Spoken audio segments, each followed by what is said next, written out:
여자 인생은 생각보다 쉽게 망할 수 있습니다. 20대 여자가 모르면, 그리고 30대까지도 모르면 인생 꼬이기 쉬운 7가지 특징 이야기해볼게요. 첫 번째는 새거 좋아하는 사람입니다. 새거. 사실 새거를 안 좋아하는 사람은 없죠. 차나 집처럼 큰 걸 사든 아니면 진짜 작고 사소한 걸 사더라도 사실 모두가 그 새거 사서 포장지부터 언박싱하고 패키지부터 언박싱하는 그 느낌, 새거 자체가 주는 그 대접받는 느낌, 사실 안 좋아하는 사람 없을 거예요. 근데 사실 이 새거가 주는 기쁨이라는 게 패키지 풀 때 그 한순간, 처음 사용할 때 그 한순간, 그 이후부터는 사실 새거가 주는 기쁨이라는 게 굉장히 빠르게 소실되고 퇴색되죠. 저는 한 번 살 때 좋은 물건을 사서 오래 쓰는 건 무조건 좋다고 생각하고 지지하는 사람이고, 그런 면에서 가치가 있는 곳에는 돈을 쓸 줄도 아는 게 필요하다고 생각하는 사람이지만, 새것 자체에서 얻을 수 있는 만족도의 기간에 비해서 새것이 아닌 것과 비교했을 때 가격 차이가 많이 나는 경우가 많죠. 그래서 물건의 본질이 바뀌는 게 아니라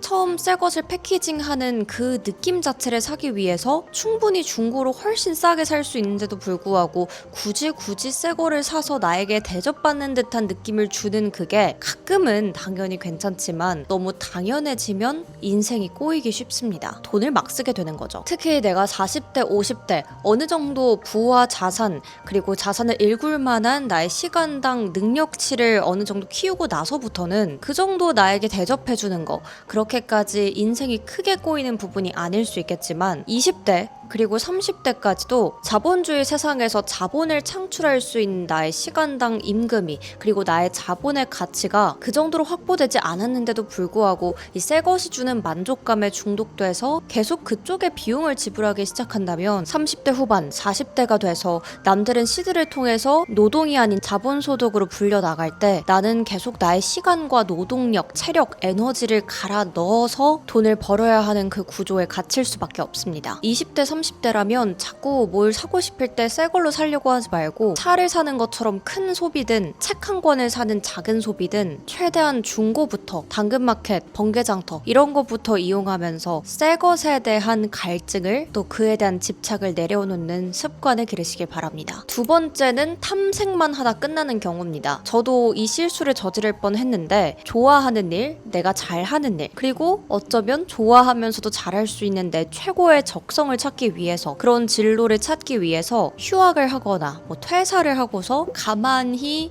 생각하는 시간을 갖겠다, 이런 결심입니다. 이런 결심 아주 위험합니다. 시간을 가지고 좋아하는 것을 탐색하고 앞으로 내 삶의 방향성을 고민하는 시간, 매우 중요하고 필요하다고 동의합니다. 하지만 그 시간을 아무것도 안 하고 집에서 혼자 생각을 하면서, 고민을 하면서 머릿속으로 탐색하겠다, 이 부분이 바로 위험한 지점입니다. 생각보다 생각만 집에 앉아서 한다고 해결되는 일들이 많이 없어요. 우리가 영감을 받거나 원하는 걸 찾고 나 스스로에 대해서 메타 인지를 하게 되는 순간은 가만히 앉아서 집안에서 혼자만의 생각할 시간을 갖는 때보다 오히려 정신없, 몸은 피곤하더라도 이곳저곳 익숙하지 않은 일들과 환경 속에서 경험을 하고 몸으로 부딪혀 나갈 때 더 영감이 많이 떠오르고 스스로에 대해서도 알 수 있습니다. 그래서 탐색을 하는 시간을 갖는 것까지는 오케이. 근데 그 시간을 집 안에서 혼자 아무런 계획과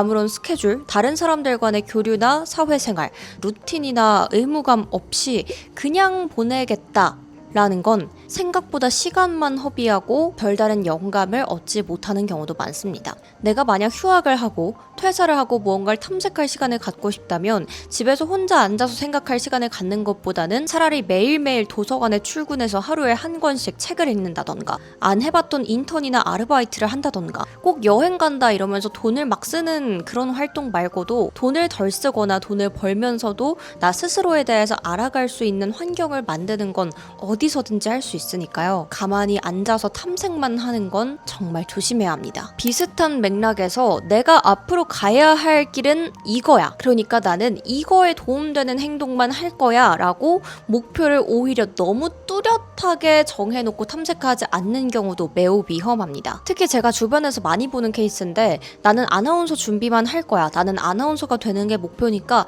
거기에 조금이라도 방해가 되거나 무관한 일들은 하지 않을 거야, 에너지를 소모하지 않을 거야. 이렇게 결심하고 아나운서와 관련 있는 스펙들만 쌓는다던가 조금이라도 아나운서에 방해가 될 만한 요인들은 아예 하지 않는다던가 이런 행동들이 생각보다 인생은 길고 원하는 대로 흘러가지 않을 수 있고 원하는 대로 흘러가서 아나운서라는 목표를 이룬다고 해도 그 뒤에 내 삶까지 생각을 해봤을 때 아주 위험한 행동일 수 있습니다. 특히 저는 아나운서 준비를 하면서 너는 아나운서를 목표로 하면서 왜 자꾸 유튜브를 하고 사업을 해? 아나운서가 목표면 거기에 도움이 되는 행동을 해야지 유튜브를 하거나 사업을 하는 건 너가 아나운서로서 이미지를 소모하는 행위야. 이런 이야기를 학원에서도 주변에서도 정말 많이 들었는데요. 근데 일단 저는 유튜브랑 사업을 안 했으면 지금까지 아나운서 일을 못했을 거예요. 왜냐면 대부분 아나운서는 준비하는데 드는 비용이나 품위 유지비와 비교했을 때 일하면서 얻는 월급이 그렇게 큰 편이 아니기 때문에 이 길에만 집착하고 내가 할 수 있고 준비해온 길이 이 일밖에 없으면 내가 금수저라서 이걸 취미로 한다 이런 게 아니라면 사실상 버티기가 어렵습니다. 그래서 예를 들면 저 같은 경우는 제가 유튜브를 하고 사업을 했기 때문에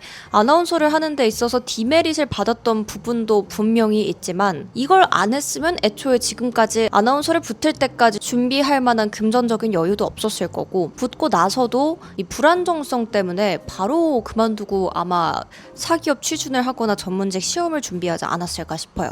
생각보다 인생은 내가 계획하는 대로 흘러가지 않을 수 있기 때문에 내가 A를 목표로 하기 때문에 A를 위한 행동만 하고 그에 조금이라도 반하는 거기에 조금이라도 방해되는 행동은 절대 하지 않겠다. 이렇게 나의 삶을 설정해버리면 하나가 꼬였을 때 인생 전체가 꼬이는 경우가 많으니 정말 주의해야 합니다. 그런 스펙적인 부분이 아니라고 해도 내 마인드적으로 내 마음적으로 하나의 목표에만 집착하다 보면 우물 안에 갇힌 개구리가 되기 쉽습니다. 시야가 그 목표에만 갇혀서 그 씬, 그 분야, 그 업계의 사람들이 하는 평가와 그 기준에만 흔들리고 휩쓸려 다니게 되는 거예요. 학원에서 이 길이 더 잘났다, 이 길이 더 잘하는 거다라고 하면은 나도 그냥 그 길을 살아야 될 것 같이 느껴지고 학원에서 저 길이 별로라고 인정해주지 않는다면 나도 그 기준에 맞춰야 될 것 같은 그런 그 업계 우물에만 갇히고 그 업계 평가 속에서만 기준을 맞추기 위해 급급한 삶을 살게 되는 경우를 주변에서 정말 많이 봤습니다. 네 번째는 과정 자체에 취하는 경우입니다. 예를 들면 아나운서 준비를 하면서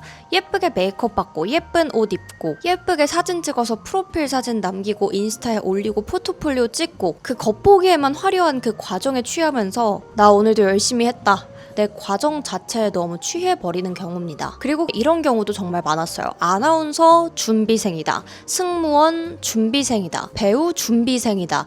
변호사 로스쿨 준비생이다. 이런 준비생이라는 타이틀이 나쁘지 않고 있어 보여서 이미 내가 그 직업을 가진 게 아닌데 준비생이라고 말하는 순간 내가 뭔가 거기에 조금이라도 다가온 것 같은 내가 이미 그 직업의 일부분을 가진 것처럼 느껴지면서 실제 그 목표에 다가서기 위한 준비는 게을리하고 겉보기에 화려해 보이는 과정에만 취하게 되는 경우 진짜 위험합니다. 내가 지금 무언가를 준비하고 있는 과정이 이 과정을 거치고 있는 준비생인 나에 취한 건 아닌지 아니면 진짜 그 꿈을 이루기 위해서 하루하루 착실히 한 발자국씩 나아가고 있는 건지 두 가지를 잘 구분해 볼 필요가 있겠습니다. 다섯 번째, 플랜 B 혹은 정해진 유예 기간 없이 무한히 하나에 도전하는 경우입니다. 사실 이 경우는 인간 승리를 할 수도 있고 결국에는 원하는 목표를 이룬 사람들의 이야기를 들었을 때는 아 역시 인간은 저게 맞지. 끝을 정해두지 않고 계속 도전하는 게 맞는 거야. 이렇게 생각하는 경우도 있겠지만 사실 그건 그렇게 해서 성공한 소수의 사람들이 들려주는 이야기죠. 내가 정말 모든 조건이 완벽하고 실력까지 갖췄다고 해도 세상에는 운이라는 게 정말 크게 작용을 합니다. 나보다 훨씬 더 조건이나 실력적인 면에서 부족한 사람이 훨씬 더 먼저 붙을 수도 있고요. 나는 주변에서 모두가 충분히 준비되었다고 하는데 끝끝내 못 붙을 수도 있습니다. 그래서 아무리 실력이 좋고 조건이 뛰어난 사람이라고 해도 플랜 B, 내가 언젠간 도망칠 수 있는 곳, 그리고 내가 스스로에게 약속하는 기간, 이게 정해져 있는 게 오히려 더 좋습니다. 그래야 더 늘어지지 않고 일정 시간 동안 빡 집중해서 해야 될 일을 끝낼 수 있거든요. 무한히 될 때까지 한다, 이러다가 진짜 이도 저도 안 되고 나이가 차서 애매해진다라는 이야기 많이 들어봤습니다. 여섯 번째는 오히려 합리화하면서 포기하는 겁니다. 이런 위기는 저도 아나운서 준비하면서 중간중간 정말 많이 찾아왔는데요. 사실 어떤 업계든 그 업계 내에서 더럽다, 추잡하다라고 생각되는 부분이 아예 없고 클린한 업계는 몇 곳 없죠. 대부분의 업계들이 어느 정도 이상 발을 담그고 있는 사람이라면 그 업계만의 불공정하고 추잡한 면모를 보게 될 수밖에 없습니다. 근데 그걸 봤다라는 게 내가 여태까지 쌓아온 것들을 다 포기하고 그만둘 이유가 된다면 어느 업계를 가든 그런 걸 목격할 때마다 그만두게 될 수밖에 없습니다. 내가 속한 이 업계가 내가 지금 보고 있는 이 시험이 너무 불공정하고 더러운 부분이 있어서 화가 날지라도 그 부분이 내가 지금까지 쌓아온 것들을 다 포기하고 도망가도 될 이유를 합리화시키는 그 명분이 되지 않길 바랍니다. 저는 정말 그러고 싶은 순간이 많았는데 어쨌든 내가 생각했던 기준치까지 도전을 해보고 원하는 어느 정도 이상의 목표를 이루고 그러고 나서 생각을 해봤을 때 그때 포기하지 않길 잘했다. 지금 내가 이걸 이뤄서 하는 말이 아니라 그때 포기했으면 나중에 내가 나이 들어서 다른 업계 가도 그런 불만 충분히 많이 쌓였을 텐데 합리화하고 도망갔던 거 아닐까? 이런 미련이 남았을 것 같거든요. 할 때까지 해보고 내가 했던 기준치만큼 이상을 넘어가게 도전했는데도 안 된다면 그땐 당연히 포기해도 됩니다. 포기하는 것도 엄청난 용기거든요. 근데 그 포기해야 되는 기준이 이 직업은 이래서 더러워, 이 직업은 이래서 불공평해, 이런 부분들이 합리화가 되는 기준이 되지 않길 바라면서 저는 항상 그만두고 싶을 때 이걸 기준으로 세웠던 것 같아요. 제가 10년, 20년, 30년이 지났을 때 이 일을 끝까지 도전해서 이룬 나와 같은 친구를 봤을 때 부럽지 않을 자신이 있는가? 부러울 것 같다라는 생각이 들면 일단 끝까지 도전을 했고요. 어느 순간부터 제가 어느 정도 수준 이상의 제 목표를 이루고 정말 이젠 부럽지 않을 것 같다라는 순간이 오더라고요. 그때 할 만큼 다 했을 때 그때가 그만둘 때입니다. 지금은 아니에요. 조금이라도 내가 합리화하고 있는 것 같다면 지금은 그만둘 때가 아니라 잠시 쉴 때입니다. 마지막으로 능력남만 만나면 모든 게 해결된다. 이런 사고방식입니다. 특히 직업의 수명이 짧은 업계에서 많이 나오는 이야기인데요. 사실 능력남 만나는 거 싫어하는 여자 없죠. 그 능력으로 나도 조금 더 편하게 살고 싶은 욕망은 모든 사람들에게 있을 겁니다. 능력남만 만나면 모든 게 해결될 거다. 내가 더 이상 커리어를 확장하지 않아도, 내가 더 이상 돈을 벌지 못해도, 내가 지금까지 이룬 게 별로 없어도 능력남만 만나서 결혼하면 다 될 거다. 이런 생각을 하고 사는 친구들이 꽤 주변에 있더라고요. 정말 위험한 생각입니다. 나 스스로 자본을 생산하는 능력치를 키우는 데는 더 이상 투자하지 않고 안일해지는 거죠. 이렇게 되면 문제점이 그 능력남이라는 사람과 결혼해서 살다가 문제가 생겼을 때 이혼을 하고 싶거나 무언가를 요구하고 싶을 때 내가 떳떳할 수 없다라는 겁니다. 그 사람이 없으면 난 이제 먹고 살 수 없게 되는 거니까요. 내가 결혼하는 상대방이 내가 돈을 벌지 않아도 충분히 나를 먹여 살려줄 수 있다고 해도 그런 이유로 나의 자본 생산 능력을 안일하게 생각해버린다면 나중에 나는 누가 지켜줄 수 있을까요? 그 사람과 조금이라도 틀어졌을 때 혹은 상대방 부모님이 나에게 무언가를 요구했을 때 그때 나 스스로는 누가 지켜줄 수 있을까요? 최소한의 능력은 내가 갖춰야 됩니다. 요행을 바라고 내가 젊고 예쁘고 좀 화려해 보이는 직업을 가졌다라는 이유로 이제 능력남과 만나서 결혼하면 끝이다 이렇게 생각하는 건 정말 위험한 행동입니다. 네, 오늘은 이렇게 2030 여자들 인생 꼬이는 테크트리 7가지 이야기해봤는데요. 제가 엄청 인생을 많이 살아본 것도 아니고 굳이 부정적인 이야기를 이렇게 하는 게 막 좋은 주제는 아니라고 생각하지만 또 반면에 20대에 해야 될 것 이런 긍정적인 부분들은 이미 많이 이야기를 했던 것 같아서 저도 한번 재미삼아 이야기를 해봤으니까요. 재미로 들어주셨으면 좋겠습니다. 그럼 전 다음 영상에서 만나뵐게요. 안녕.